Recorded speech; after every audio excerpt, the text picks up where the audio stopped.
हो गया है? चलिए कॉपी निकाले आप लोग। इतिहास का, इतिहास के क्लास में आप सभी का स्वागत है।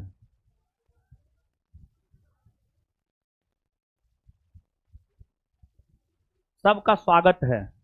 आइए आइए हीरालाल सब आइए। कहां जा रहे हैं? बैठो बैठो, मारेंगे हम, मुंह तोड़ देंगे। जाओ भागो, अब तुमको परेशान आत्मा कहते हैं, भागो। आइए देखिए बाबू, हाँ देख लो एकदम पड़ी उतर के आई है। जा रही तो ऐसे ऐसे करके देख रहा है। जा रही है, देख लेना बढ़िया से है। वहां पे रुक जाओ जी, है लड़की, रुक जाओ, देखेगा तुमको सब। लगता है कभी देखबे नहीं किया है लड़की को, अजीब हाल है। सुनिए सुनिए, देखिए वेदों की संख्या कितनी है, जिसमें सबसे प्राचीन वेद अगर देखा जाए तो सबसे प्राचीन वेद है ऋग्वेद। ऋग्वेद के बाद अगर देखा जाए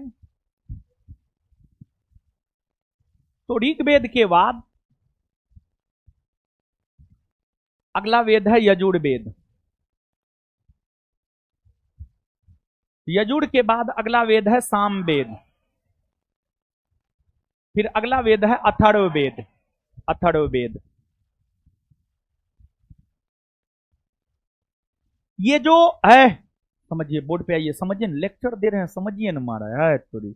जब लेक्चर देना तो बोर्ड को देखिए, बोर्ड को देखिए और कान हमारी आवाज पे लगा के रखिए, समझे ना। ये जो यजुर्वेद, सामवेद और अथर्ववेद है, इन तीनों की रचना 1000 ईस्वी पूर्व से 600 ईस्वी पूर्व, 1000 ईस्वी पूर्व से 600 ईस्वी पूर्व के बीच में हुई है। यजुर्वेद, सामवेद, अथर्ववेद की रचना 1000 ईस्वी पूर्व से 600 ईस्वी पूर्व के बीच में हुई है। और यजुर्वेद, सामवेद और अथर्ववेद की रचना अगर देखी जाए तो इसकी रचना गंगा यमुना दोआब क्षेत्र में हुआ है। ये गंगा नदी है, ये यमुना नदी है, ये दोनों के बीच का जो क्षेत्र है इसी को गंगा यमुना दोआब कहा जाता है। गंगा यमुना दोआब क्षेत्र में यजुर्वेद, सामवेद और अथर्ववेद की रचना हुई है। यजुर्वेद, सामवेद और अथर्ववेद की रचना हुई है। और बाबू आपको जो वेद है, चारों वेद है, वेदों का संकलन करता महर्षि कृष्ण द्वैपायन वेद व्यास को माना जाता है। वेदों का जो संकलन करता है, वेदों का संकलन करता वेद व्यास को माना जाता है, वेद व्यास को। और बाबू जो वेद है, वेद मुख्य तौर पर पद में, वेद मुख्य तौर पर पद में लिखे जाते थे। पद, पद यानी कविता,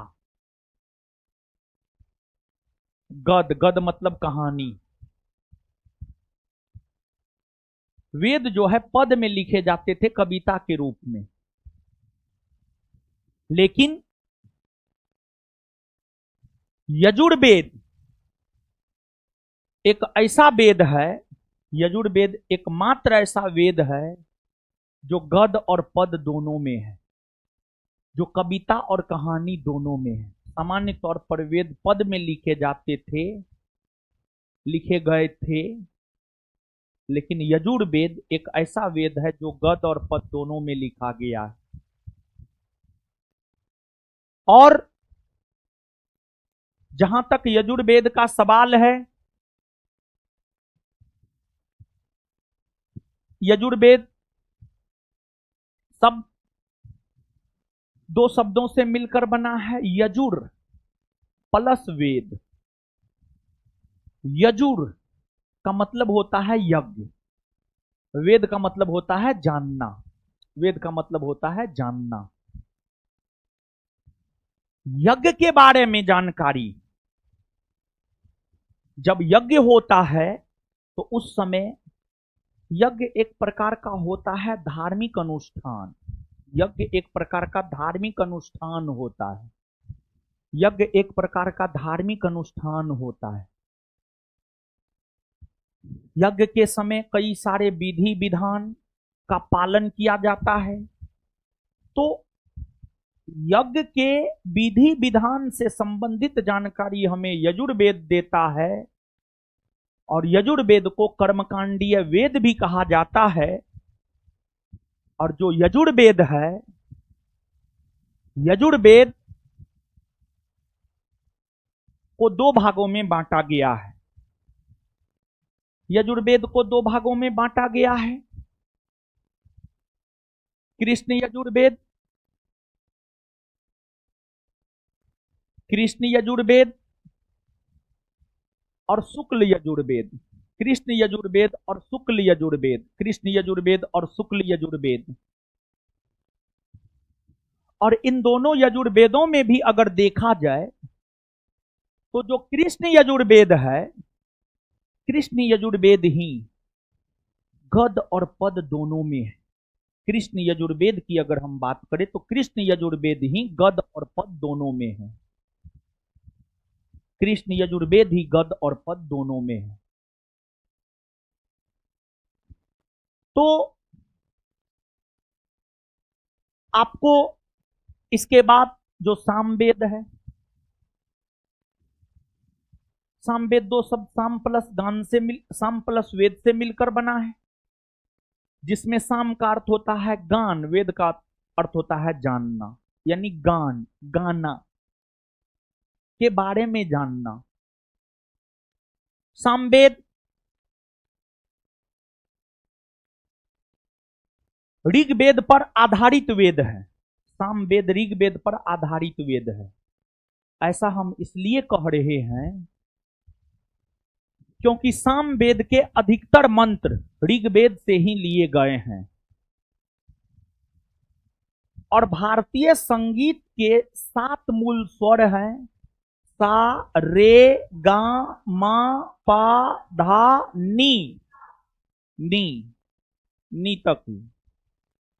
सात तो पहले बोल चुके हैं, सा रे गा मा पा धा नी,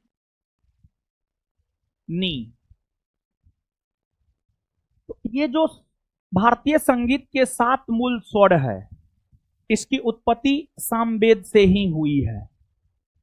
इसी वजह से सामवेद को भारतीय संगीत का जनक भी कहा जाता है। और इसके बाद जो अथर्ववेद है, यह सबसे बाद का वेद है, यह सबसे आधुनिक वेद है। इसकी रचना अथर्वा ऋषि ने किया है और उसी के नाम पर इस वेद का नाम अथर्ववेद रखा गया है। और अथर्ववेद में 20 अध्याय, 731 सूक्त और लगभग 6000 मंत्र है, लगभग 6000 मंत्र है। अथर्ववेद में जादू टोना, रोग निवारण, तंत्र मंत्र, औषधि की चर्चा है। और अथर्ववेद पवित्र वेद में नहीं आता है। पवित्र वेद में सिर्फ ऋग्वेद, यजुर्वेद और सामवेद आता है, क्योंकि ऋग्वेद, यजुर्वेद, सामवेद में सिर्फ और सिर्फ आर्य शब्द की चर्चा है। इसी वजह से ये तीनों वेद पवित्र वेद में आता है, वेद त्रयी में आता है। वेद त्रयी यानी 3 पवित्र वेद।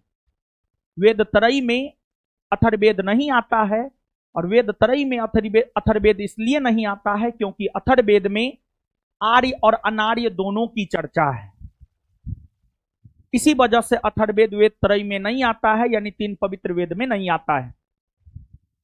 और ऋग्वेद, यजुर्वेद, सामवेद ये तीनों 3 पवित्र वेद में आता है, क्योंकि इसमें सिर्फ और सिर्फ आर्य की ही चर्चा है। और वेदों को लेकर यह कहा जाता है कि वेद की रचना ईश्वर ने संस्कृत भाषा में किया है।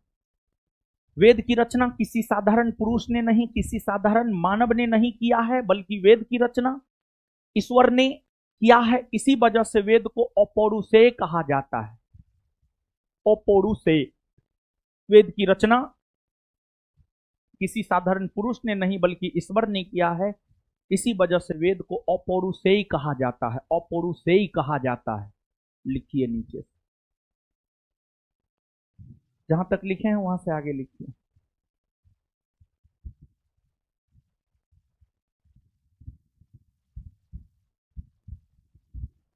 लिखिएगा, यजुर्वेद, सामवेद और अथर्ववेद की रचना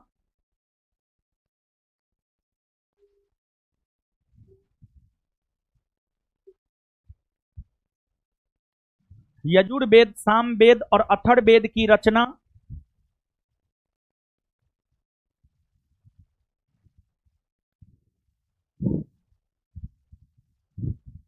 1000 ईस्वी पूर्व से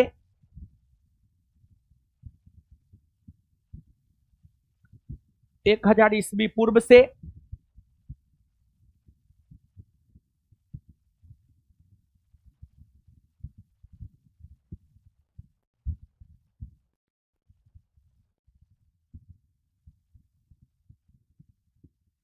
600 ईस्वी पूर्व के बीच में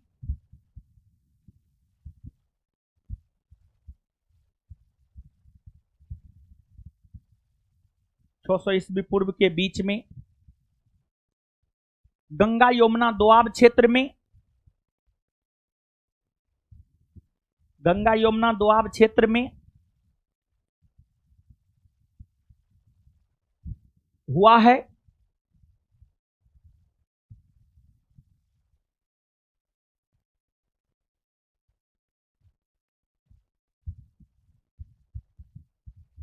नेक्स्ट पॉइंट, अगला पॉइंट, वेद को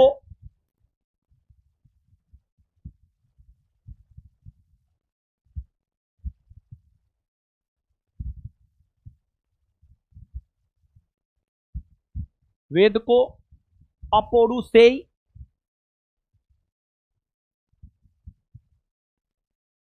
वेद को अपौरुषेय वेद को अपौरुषेय कहा जाता है,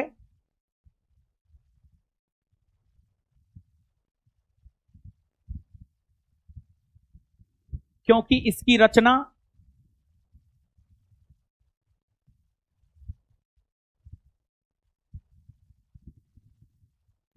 ईश्वर ने किया है। क्योंकि इसकी रचना ईश्वर ने किया है।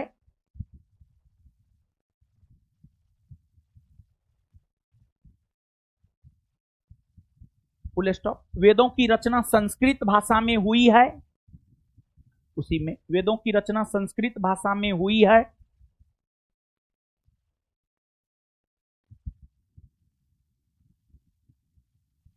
वेदों की रचना संस्कृत भाषा में हुई है, इसलिए संस्कृत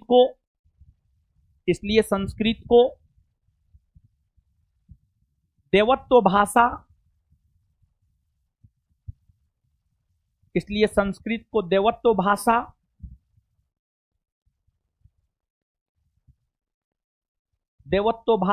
यानी देवता का भाषा, इसलिए संस्कृत को देवत्व भाषा यानी देवता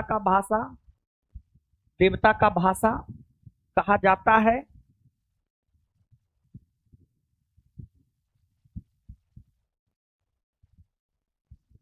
नेक्स्ट पॉइंट, वेदों का संकलन करता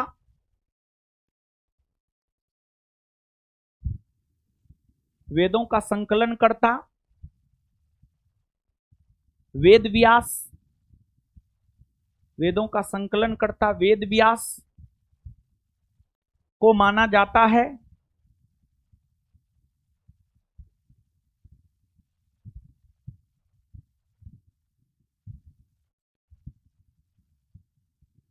नेक्स्ट पॉइंट, नेक्स्ट पॉइंट, वेद त्रयी, वेद त्रयी यानी वेद त्रयी यानी तीन पवित्र वेद,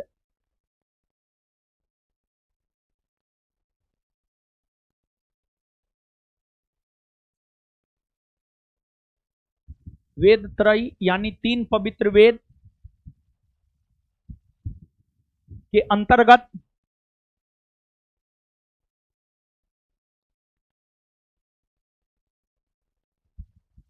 ऋग्वेद, यजुर्वेद और सामवेद आता है।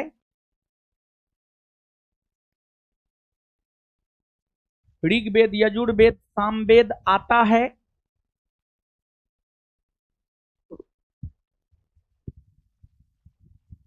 ऋग्वेद, यजुर्वेद, सामवेद आता है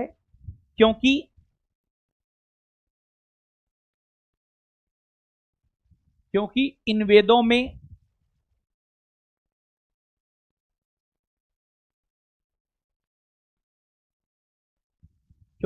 वेदों में सिर्फ आर्य शब्द की चर्चा है, क्योंकि इन वेदों में सिर्फ आर्यों की चर्चा है, क्योंकि इन वेदों में सिर्फ आर्यों की चर्चा है।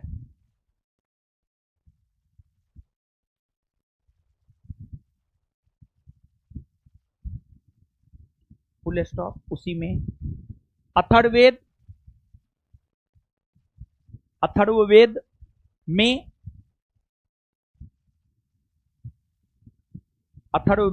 उसी में अथर्ववेद में आर्य और अनार्य, अथर्ववेद में आर्य और अनार्य,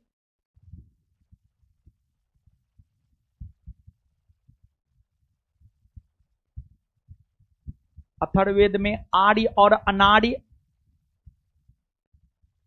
अथर्ववेद में आर्य और अनार्य दोनों की चर्चा है।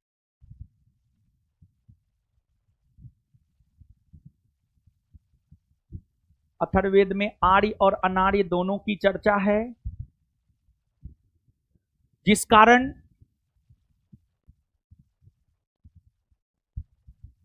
यह पवित्र वेद नहीं माना जाता है।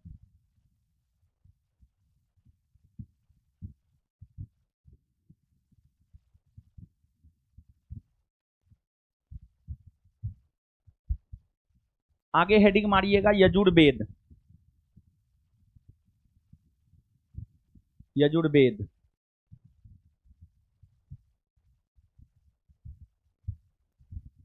यजुर्वेद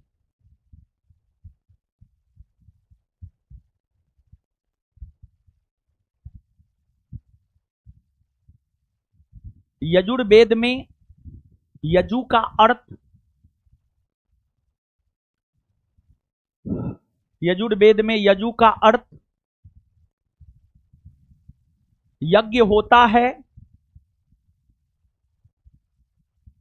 यजुर्वेद में यजु का अर्थ यज्ञ होता है।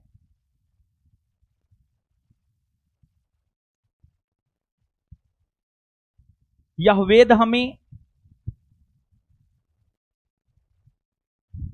यह वेद हमें यज्ञ के समय होने वाले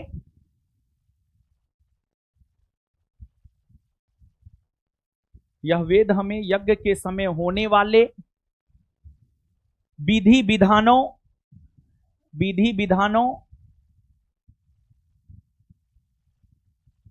विधानों के बारे में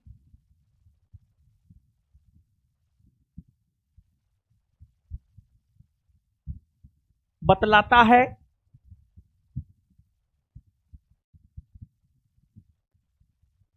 जिस कारण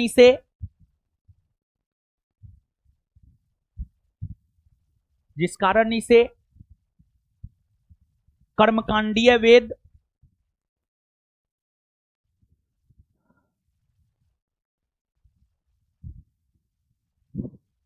जिस कारण इसे कर्मकांडीय वेद कहा जाता है, जिस कारण इसे कर्मकांडीय वेद कहा जाता है। यह एकमात्र ऐसा वेद है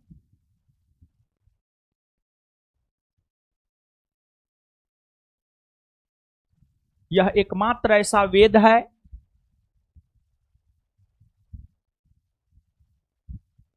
जो पद और गद यह एकमात्र ऐसा वेद है जो पद और गद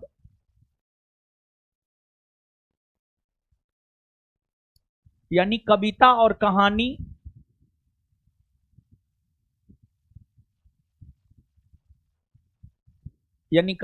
कहानी दोनों में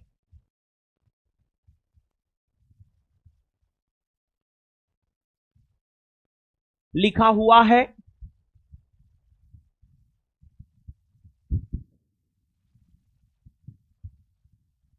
नेक्स्ट पॉइंट, यजुर्वेद को दो भागों में विभक्त किया गया है।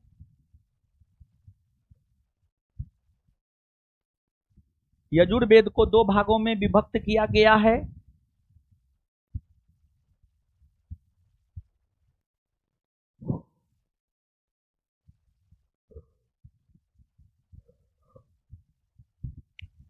यजुर्वेद को दो भागों में विभक्त किया गया है। एक नंबर में कृष्ण यजुर्वेद,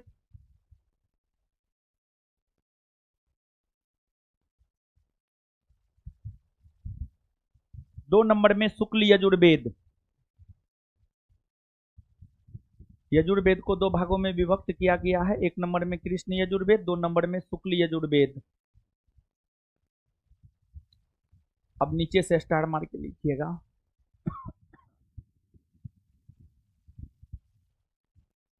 कृष्ण यजुर्वेद,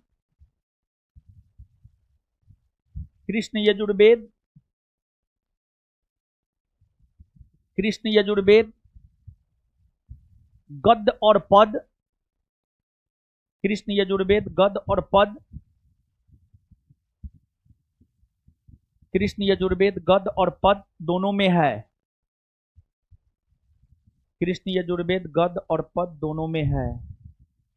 कृष्ण यजुर्वेद गद्य और पद दोनों में है। चलिए, जितना समझा है लिखा है पढ़िए।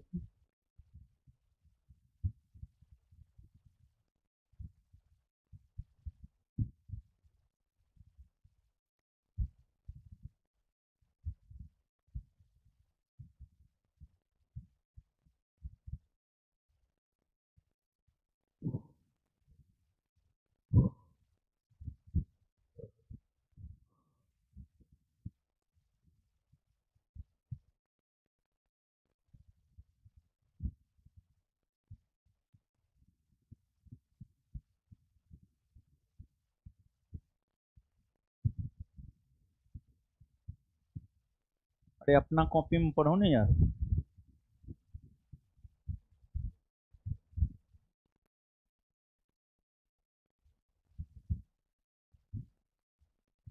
पढ़ लिए हो?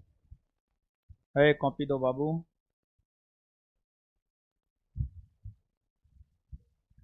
आइए हीरालाल सब।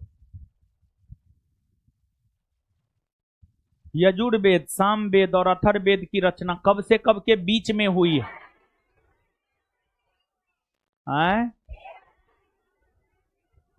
कहां हुआ है? गंगा यमुना द्वाब क्षेत्र में। ये लिखी है द्वार क्षेत्र। यमुना लिखिए, यमुना, यमुना होगा, यमुना। म में होगा, यो में ना होगा। किस वैदिक साहित्य को अपौरुषेय कहा जाता है? वेद को। किस वैदिक साहित्य को अपौरुषेय कहा जाता है? वेद को। वेद को अपौरुषेय क्यों कहा जाता है?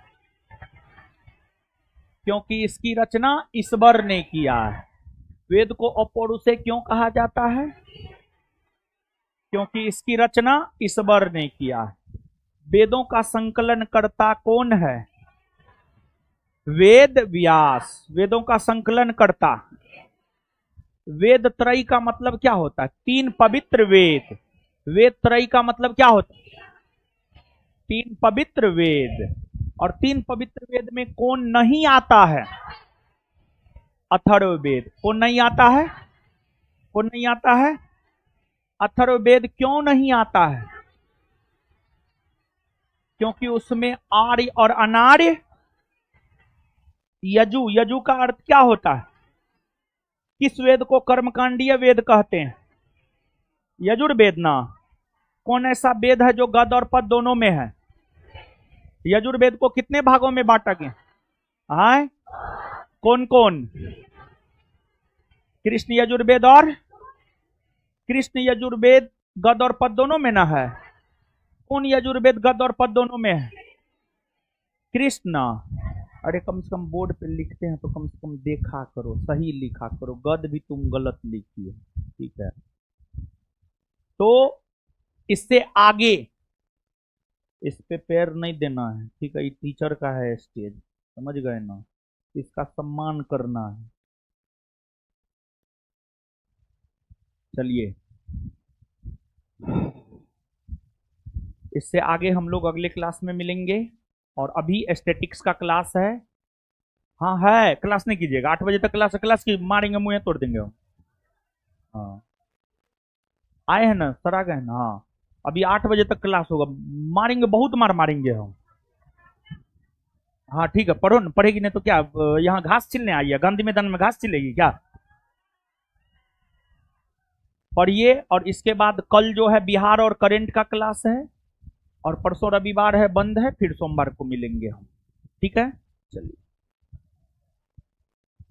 टेस्ट तो पिछले सैटरडे भी हुआ है, उससे पहले भी हुआ है। तो अब टेस्ट कुछ दिन के बाद होगा, 15-20 दिन के बाद।